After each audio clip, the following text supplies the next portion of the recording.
Now you've already seen pictures of the EQG in India, but now it's time to take a closer look. And as you can see, Mercedes hasn't messed with the design, so it's very, very similar to the original combustion engine G-Wagon.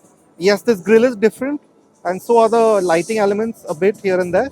But it must be said that we've seen later versions of this prototype, this electric G prototype at CES, and those are much more production ready with a much simpler grille.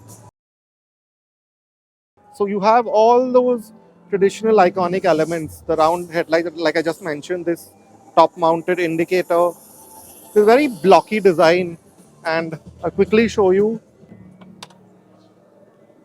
It still sounds literally like the tank kind of sound that you get in it. Very similar side profile. Yes, you do get these 21-inch EV efficiency wheels, but that's about it. And this two-tone paint and a pretty sleek roof rack. Now it's again very similar at the back. We can't open the boot, but in this particular car is a box to store the charger, but in later versions we think this will just be another spare wheel. Now coming to the specs of this thing, it's going to still be a ladder frame. You don't have too many EVs like that around. And it's going to get a 2-speed gearbox to sort of mimic that low ratio reduction gear that the IC version has. It's going to get a 2-speed gearbox for that. And just to make sure that it's still as capable off-road as the original was, you are also going to get 4 electric motors. Now the outputs aren't known yet.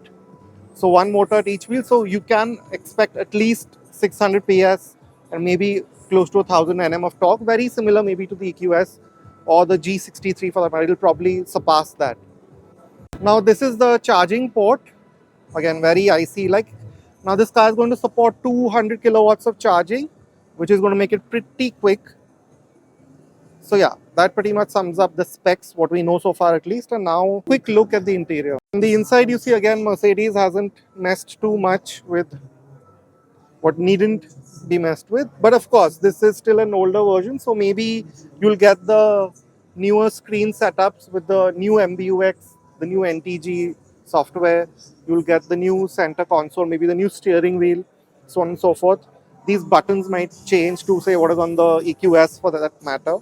But we quite like this white interior, and maybe they should keep that going.